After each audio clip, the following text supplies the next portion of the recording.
Hi, my name's Colin. I am a grateful member of Alcoholics Anonymous, and this is my follow-up video to our Southern Friend, in which I discuss the sections of the story that were particularly significant to me. This one was a bit tricky for me because the way it's written structurally, the narrative, it's a little bit hard for me to really notice where I connected. But I read it through several times, and I think I found a few sections that are pretty good. So I'm going to start with the first underlining on page 209. I gulped it down and choked. I didn't like it, but I would not say no. I would not say so. A mellow glow stole over me. This wasn't so bad after all. Sure, I'd have another. The glow increased. Other boys came in. My tongue loosened. Everyone laughed loudly. I was witty. I had no inferiorities. Why, I wasn't even ashamed of my skinny legs. This was the real deal. And that section, it's interesting for me because on the one hand, I grew up very different from this man. One, I grew up without religion, so I wasn't really preached to a lot, at least not from up on high, and if you do this wrong, suffer, suffer, suffer. And also, I grew up in sort of a rather European type household in that I don't remember a time when I didn't drink. I couldn't honestly tell you my first drink because I don't know. I know, my dad used to let me sip the foam off the top of his beer. I know that during special occasions, Christmas, Thanksgiving, me and my brother would get a little glass so that we could legitimately participate in toasts. So I don't remember a time when I didn't drink. But like I said, it wasn't an everyday chronic thing. It wasn't like this man, whose very first drink opened up the world to him before it shut it down. It was just one of those things that you did. And it wasn't until years later that it would become, that I would realize that I could use it as a crutch, that I would realize that it was something that would help me be social and laugh loudly and feel witty and not care about, he says his skinny legs, but, I wouldn't care. And that came, that did not come with the first drink. Okay, and then on we shall go. And this quote sort of gets to the casual friendships you have when you're drinking. It's on page 211. Well, well, look who's here. Good old Charlie. It's great to see him. How's the boy? A drink? You bet your life. We buy a gallon of corn because it is so cheap, yet I am fairly steady when I go to bed. Morning comes. I feel horrible. A little drink will put me on my feet, but it takes others to keep me there. So,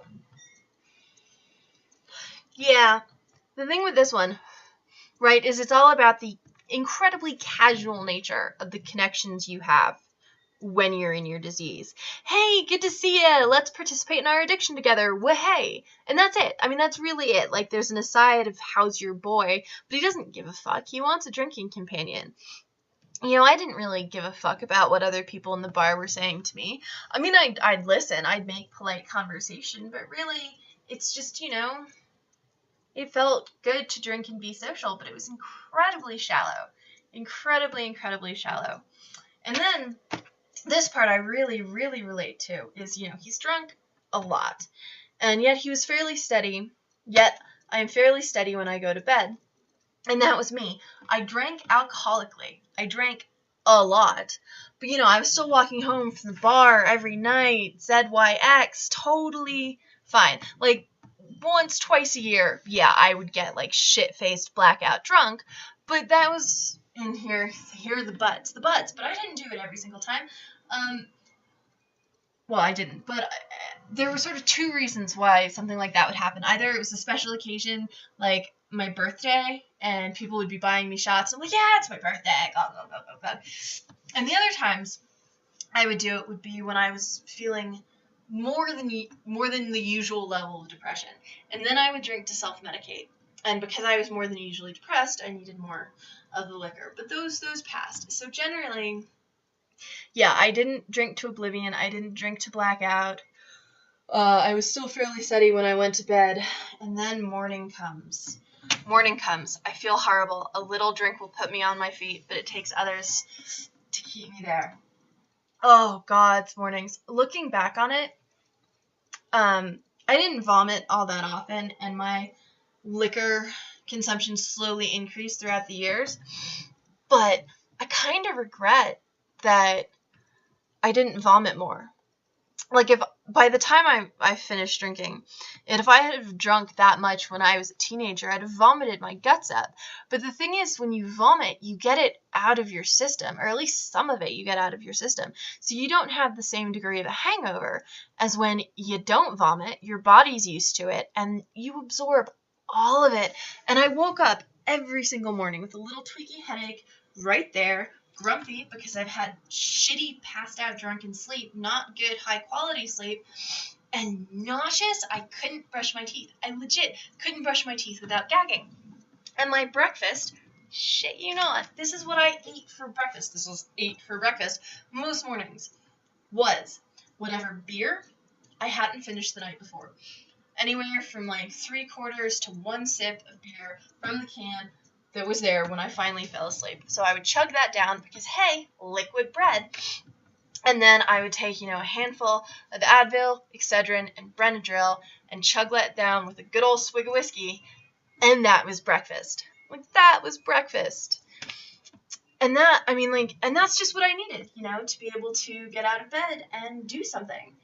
Because I was in so much effing pain. And, sometimes I drank throughout the day and sometimes I didn't, but I definitely noticed towards the end that I was a lot happier if I had something throughout the course of the day. So what I took to doing was I had a jug, like a sports bottle, anyway, whatever. A lot like this, only not this. And I would fill it with ice and club soda and then a dash of whiskey for taste. Yeah, right. But those are the ways, we deceive ourselves. And then, of course, whenever I was done, I would just go over to the bar and drink beer and do shots and watch sports and drink beer and do shots and watch sports and then go home and drink beer and till I fell asleep. And I had my bedtime bottle of sipping whiskey that as I lay in bed, not able to fall asleep, with my throat on fire, I would just take nips off of. And, great. Hey, for me, I could walk home at night and do the alphabet backwards, but that is so much liquor. That is so much poison coursing through my body, and that is so much depressant. It's such a depressant that I had going through my system at all times on top of my depression. So yeah, morning comes. That. And then the next one is about people trying to help when you're not ready. It's on the top of page 212. My wife's parents came to our assistance. I am filled with hurt pride and self-pity. I seem to get no sympathy for my illness and have no appreciation of the love behind the gift. And then her father comes to sit with me. He never says an unkind word. He is a real friend, but I do not appreciate him. And that was it. I was in such a dark place, pour me a drink. And I didn't appreciate life. I hated life. Sometimes more, sometimes less, but I was never an active participant. I was always a resentful participant. And certainly when anybody expressed any concern over my well-being or any sympathy or empathy or anything like that, one, it either wasn't enough, or two, it was, who the fuck are you to judge me? And so there was no actual connection. There was no appreciation.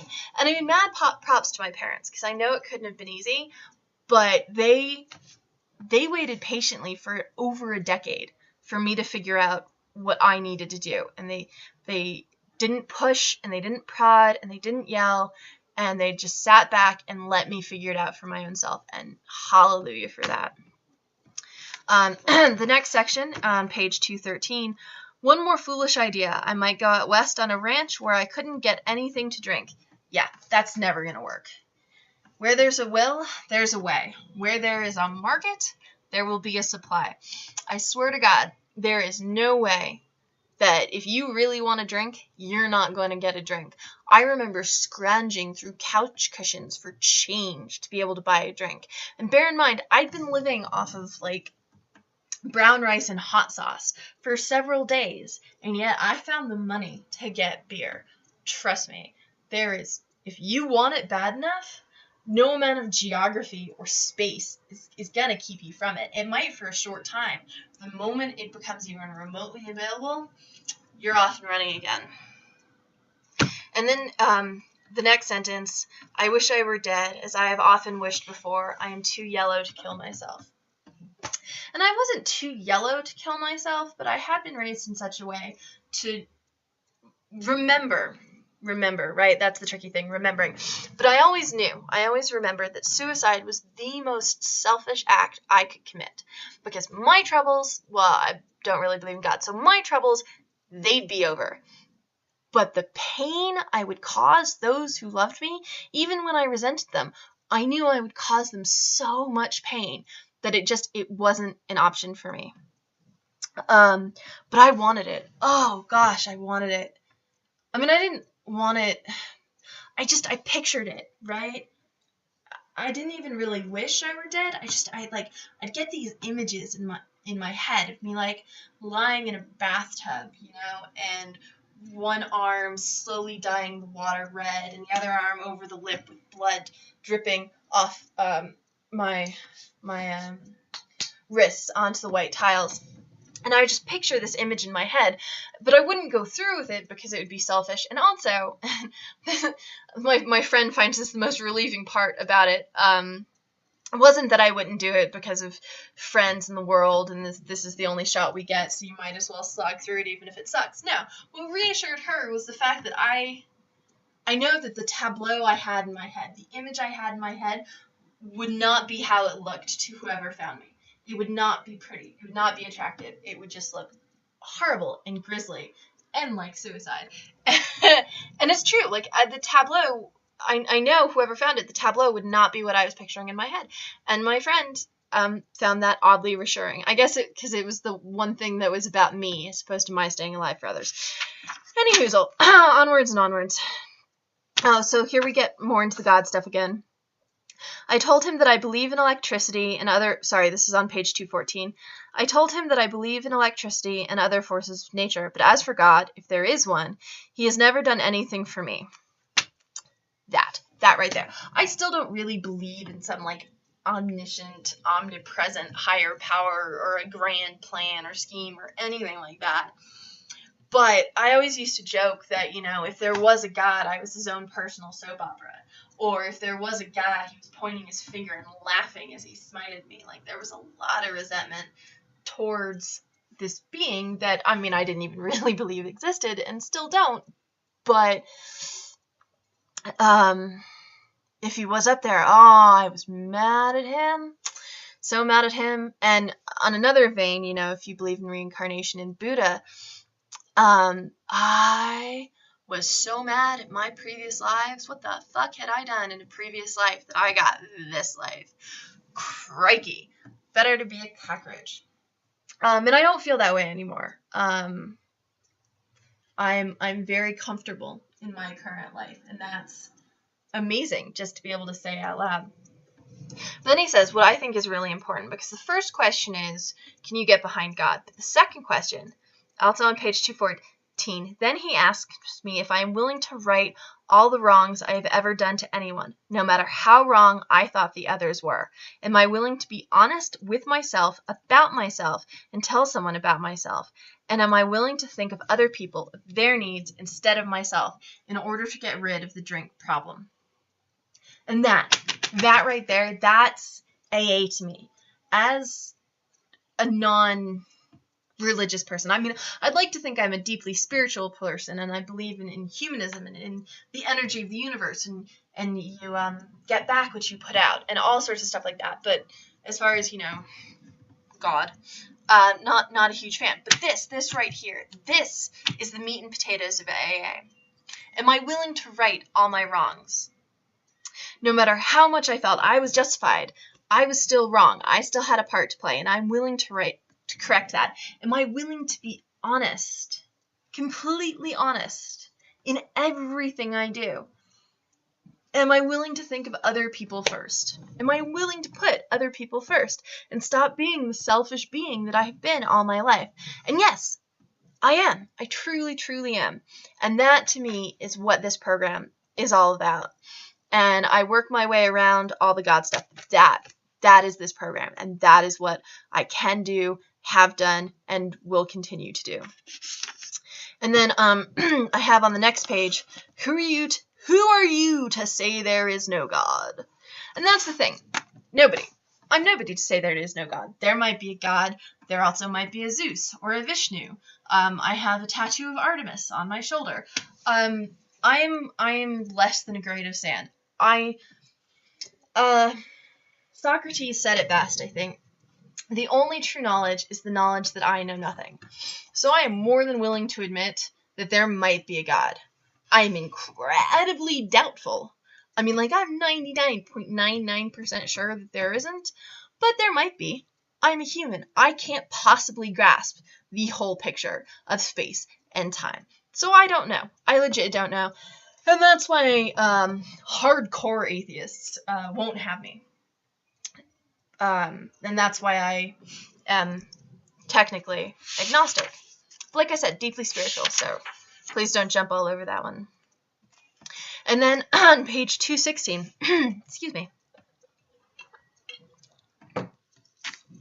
On page 216, in the middle of the page, it says, get into the lives of other people is one thing the fellows in New York had said. I go to see a man I had been asked to visit and tell him my story. I feel much better. I have forgotten about a drink. And that's what this program is. It is all about fellowship. It's all about helping the newcomer. It is all about paying it forward.